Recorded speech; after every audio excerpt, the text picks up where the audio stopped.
एक वेयरवुल्फ लड़की जिसके एक अल्फा वेयरवुल्फ के साथ शादी होने वाली थी, उसे एक ह्यूमन से प्यार हो जाता है। क्या वो अपने प्यार को छुपा कर रख पाएगी या फिर इसके लिए उसे लड़ना पड़ेगा? ये हम आज की हमारी मूवी ब्लड एंड चॉकलेट 2007 की हॉरर फैंटेसी रोमांटिक मूवी में देखने वाले। अगर आपको वीडियो अच्छा लगता है तो प्लीज इसे लाइक और कमेंट जरूर कर दीजिएगा। अब बिना किसी देरी के एक्सप्लेनेशन स्टार्ट करते हैं।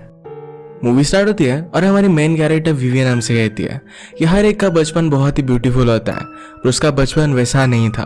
वो यूएसए में अपनी फैमिली के साथ रहती थी। एक दिन अचानक से उनके घर के सामने कुछ लोग आके उसके फादर उनसे लड़ने के लिए जाते हैं, पर उनकी डेथ हो जाती है। विवियन जल्दी से वहां से भाग गई थी।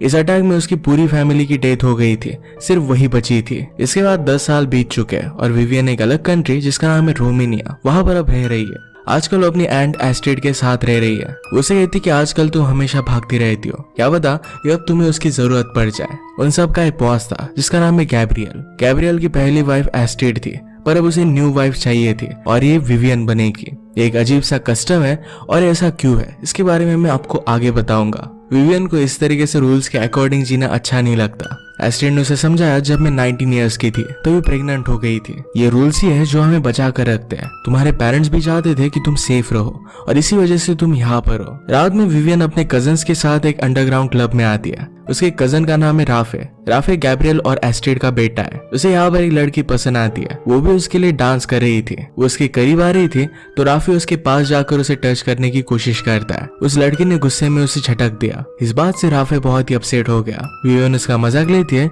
तुम्हें इस तरीके से गिव अप नहीं करना चाहिए, मुझे तो तुम्हारा पूरा फ्यूचर दिख रहा है। तुम्हारी वेडिंग होगी, उसकी पूरी फैमिली आएगी और इसके बाद तुम सबको मार डालोगे। राफे कहता है कि हम दोनों बहुत ही रोमांटिक है, हम कभी भी गिव अप नहीं करते। उन दोनों में झगड़ा होने वाला था पर उसके फ्रेंड्स ने इन्हें रोक लिया। राफे कहकर जाता है कि तुम्हारे पास भी सिंगल रहने के लिए ज्यादा टाइम नहीं है, गैब्रियल जल्द से आकर तुम्हें चूज कर लेगा। वो रात में शांति के लिए एक चर्च में चली गई। वहां नीचे हमारा और एक मेन कैरेक्टर जिसका नाम है एडन ये ड्रॉ कर रहा था। वो विवियन की आवाज सुन लेता है और कहता है कि ऊपर कौन है। विवियन कहती है कि यहाँ पर आना अलाउड नहीं है। एडन ने कहा कि मैं सिर्फ काम कर रहा था, मैं कुछ भी चुराने के लिए नहीं आया। वो वहां से जा रहा था तभी उसकी सारी पेंटिंग्स नीचे गिर जाती है। विवियन आकर देखती है तो वुल्स की पेंटिंग्स थी। उसे पूछती कि ये सब क्या है। एडन कहता है कि मैं ग्राफिक नॉवेल लिख रहा हूँ, ये नॉवेल वेयरवुल्व्स के बारे में। अपना कुछ प्रीवियस वर्क उसे दिखाता है। उसने कहा कि सिटी में वेयरवुल्व्स की बहुत सारी हिस्ट्री है। आदमी से वुल्फ में ट्रांसफॉर्म होने वाले एनिमल्स यहाँ पर वर्शिप किए जाते थे। इस सब की वो रिसर्च कर रहा था।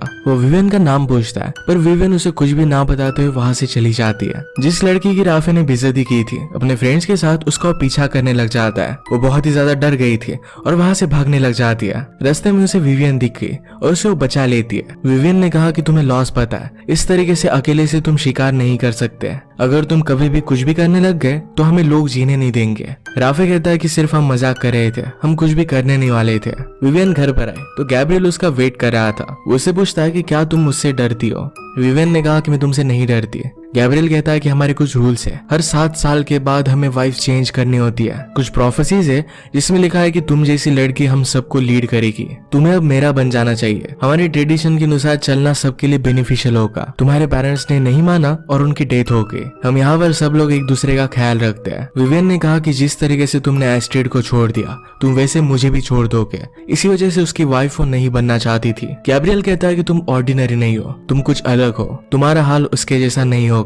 एस्टेड को गैब्रियल के छोड़कर जाने की वजह से बहुत बुरा लग रहा था। एक रात अचानक से राफे उस लड़की के रूम में घुस गया। उसे कहता है कि तुम मुझे एडमायर नहीं करती, तुम सिर्फ मुझसे डरती हो। उसे वही की वही मार डालता है। नेक्स्ट सीन में हम देखते हैं कि एक गैंगस्टर की बेल करा दी जाती है। जिन लोगों ने उसकी बेल कराई थी उनके बारे में उसे पता नहीं था। ये बेल गैब्रियल ने करवाई हुई थी। उसे कहता है कि तुम हो कौन, मुझसे चाहते क्या हो। गैब्रियल ने उसे ड्रिंक दी और कहा कि जो ड्रग्स तुम सेल करते हो इसे पॉइजन माना जाता है। गैब्रियल के आदमी उसे पकड़ लेते हैं। गैंगस्टर कहता है कि अगर तुम्हें पैसे चाहिए तो मैं तुम्हें दे सकता हूँ। गैब्रियल मानता नहीं और उसी के ड्रग्स से उसे वो बेहोश कर देता है। न्यूज़पेपर में राफे ने जिस लड़की को मारा था उसकी मिसिंग होने की रिपोर्ट आई। विवियन को देखकर बुरा लगता है। वो जब एक बुक स्टोर से गुजर रही थी तो वहां पर एडन की बुक देखती है। वहां पर उसके सिर्फ इनिशियल्स थे। घर जाते वक्त एक जगह पर एडन उसे देख लेता है। विवियन ने भी उसे नोटिस किया पर वो आगे चली गई। एडन उसका पीछा करने लग गया तो विवियन जल्दी से वहां से भाग जाती है। वो भी उसका बहुत दूर तक पीछा करता है पर एक जगह पर डेड एंड आ गया।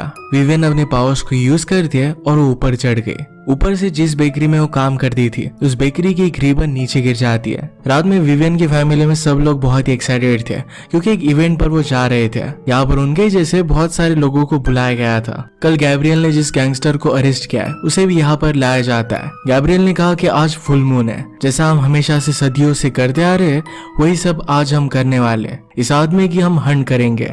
हमें हर जगह से निकाल दिया गया था पर इस कंट्री से हमें कभी भी निकाला नहीं गया। इस गैंगस्टर ने हमारी सिटी के साथ बहुत गलत किया है, इसका आज हम बदला लेंगे। सब मिलकर इसकी हम हंटिंग करेंगे। उसे कहता है कि इस जंगलों के पार एक नदी है, अगर तुमने उस नदी को पार कर दिया तो तुम जी सकते हो, वरना हम तुम्हें मार डालेंगे। उन्होंने उसका हाथ कट किया यानी कि वहां से ब्लड निकल सके। सब लोगों की आंखें व्हाइट हो जाती है और सब उसका पीछा करने लग जाते हैं। स्लोली हर एक आदमी वुल्फ में कन्वर्ट हो गया। विवियन उसका पीछा नहीं करना चाहती थी पर गैब्रियल उसे कहता है जो तुम हो इससे तुम भाग नहीं सकती। उस आदमी ने भागने की बहुत कोशिश की पर फाइनली वुल्फ उसे पकड़ लेते हैं और मार डालते हैं। एडन जिस होटल में रुका हुआ था वहां के मैनेजर से वो बात करता है। वो उससे इंक्वायरी कर रहा था तभी लास्ट टाइम विवियन के पास से जो एक रिबन नीचे गिरी थी ये रिबन उसे दिख जाती है। इसके बारे में उसने पूछा तो चॉकलेट शॉप का उसे पता मिल जाता है। यहाँ पर विवियन काम करती थी और डायरेक्टली उसके पास वो पहुंच गया। उसे वुल्फ गर्ल बुलाता है। विवियन कहती कि मुझे कभी भी बुलाना मत। यहाँ से उसे जाने के लिए कहती है पर एडन मानता नहीं। वो पूछती कि अब तक तुम यहाँ पर कर क्या रहे हो। एडन कहता है कि मैं काम करने की कोशिश कर रहा हूँ। विवियन ने पूछा कि क्या तुम्हें घर नहीं जाना। एडन कहता है कि कुछ दिनों में मेरा ट्रेन का टिकट है, उसके बाद मैं यहाँ से चला जाऊंगा पर उससे पहले तुम्हारे साथ में टाइम स्पेंड करना चाहता हूँ। विवियन ने कहा कि मेरा बॉयफ्रेंड है। एडन कहता है कि अगर सचमुच में तुम्हारा बॉयफ्रेंड होता तो इस तरीके से रात में तुम चर्च में नहीं घूम रही होती। तो उसे पूछता है तुम हमेशा मुझसे भागती क्यों रहती हो। विवियन ने नोटिस किया कि यहाँ पर राफे आ रहा है। वो एडन को फिर से जाने के लिए कहती है पर वो मान नहीं रहा था। विवियन ने कहा कि कल रात मुझे 7 बजे मिलना, हम दोनों डेट पर चलेंगे। एडन अपना एक ड्राइंग उसे देखकर वहां से चला जाता है। राफे ने उसे देख लिया था। विवियन जरा डर जाती है और ये ड्राइंग कचरे में डालकर बाहर जा रही थी।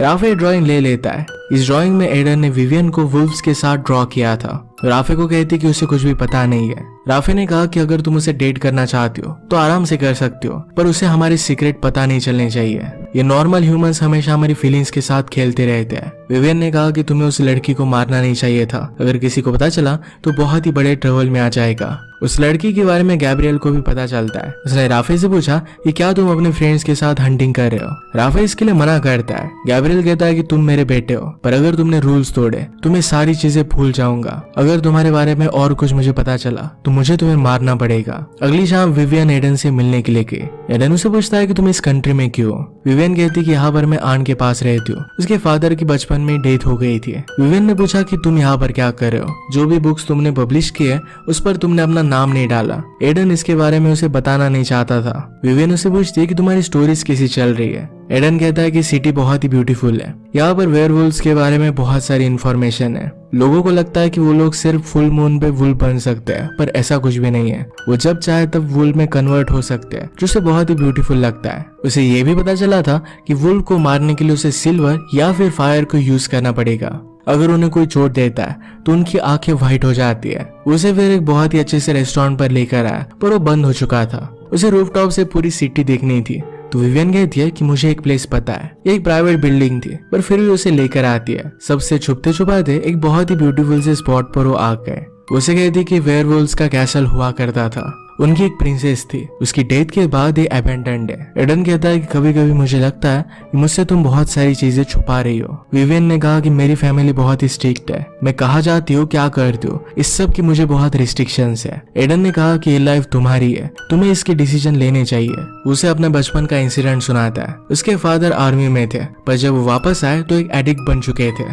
उन्होंने कहा था कि मुझे फाइटिंग सीखनी पड़ेगी। वो हमेशा मुझे बहुत प्रेशराइज करते थे। जब वो 17 साल का हुआ तो घर से बाहर जाने की उसने कोशिश की। उसके फादर उसे रोकने लग गए पर उस दिन उनकी फाइट हुई। उस फाइट में एडन ने अपने फादर को इंजोर कर दिया था। तब से अलग अलग कंट्री में जाकर वो छुप रहा है। अगर वो वापस जाएगा तो शायद उसके फादर उसे ढूंढकर मार देंगे। इसी वजह से अपने बुक्स पर वो इनिशियल्स नहीं लिखता। ये सब उसे बता रहा था क्योंकि उसे पता था कि किसी और की मर्जी से काम करना कैसा होता है। अपनी खुद की लाइफ का कंट्रोल खुद को ही लेना चाहिए। इसके बाद दोनों करीब आ गए और किस कर लेते हैं। इनकी नाइट बहुत ही ब्यूटीफुल से स्पेंड हुई थी। एडन उसे पूछता है क्या मैं तुमसे फिर से मिलूंगा। विवियन इसके लिए मना करती है। वो जरा दूर जाकर फिर से उसके पास आ गया, कहता है कि हम दोनों तो फिर से मिल गए। वो प्रॉमिस करता है कि अगर उनकी रिलेशनशिप विवियन छुपाना चाहती है तो उसे इससे कुछ भी फर्क नहीं पड़ता। इसके बाद इनकी रिलेशनशिप स्टार्ट हो गई। एक दूसरे के साथ बहुत ही अच्छा सा टाइम स्पेंड करते हैं। राफे के फ्रेंड्स ने एक रात इन्हें साथ देख लिया था। वो एक जगह पर मेकआउट करने लग गए और विवियन को थोड़ी सी चोट आ जाती है। वो एडन से दूर चली गई। एडन पूछता है कि हुआ क्या। विवियन ने कहा कि मुझे घर जाना है।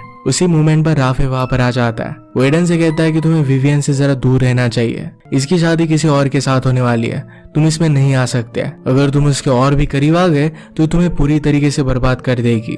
राफे यहाँ से चला जाता है। विवियन कहती है कि अब हम दोनों नहीं मिल सकते। एडन कहता है कि क्या तुम अपनी पूरी लाइफ की डिसीजन अपनी फैमिली के अकॉर्डिंग ही लोगी या फिर अपना भी खुद डिसीजन लोगी। राफे और उसके फ्रेंड गैब्रियल को एडन के बारे में बता देते हैं। उन्होंने कहा कि विवियन ने उसे हमारे सारे सीक्रेट्स बताए हुए हैं। गैब्रियल पूछता है कि क्या वो उससे प्यार करने लग गई है। ये सब उसे हाँ कहते हैं। गैब्रियल ने कहा कि उसे सिटी से निकाल दो, इसके लिए तुम्हें जो भी करना पड़े ये सब कुछ तुम कर सकते हो। एडन जब घर पर आता है तो विवियन को उसे एक लेटर मिला। इस लेटर में उसे एक चर्च में आने के लिए बोला गया था। वो वहां पर पहुंचता है पर एक्चुअल में राफे ने लेटर लिखा हुआ था। उसे कहता है कि पहली ट्रेन लेकर इस सिटी से बाहर निकल जाओ वरना हम लोग तुम्हें मार डालेंगे। ये धमकी एडन को पसंद नहीं आती और राफे के साथ वो फाइट करने लगता है। फाइट की वजह से राफे का खून निकल गया और उसकी आंखें व्हाइट हो जाती है। एडन ने ऑलरेडी वेयरवुल्व्स के बारे में बहुत सारी रिसर्च की थी। वो समझ गया कि राफे भी एक वेयरवुल्फ है। वो डरकर उसे कहता है कि मैं यहाँ से निकल जाऊंगा, प्लीज मुझे जाने दो। पर राफे अब मानने नहीं वाला था। वो वुल्फ में कन्वर्ट हो जाता है और उसे मारने लग जाता है। एडन जाकर कन्फेशन रूम में छुप गया।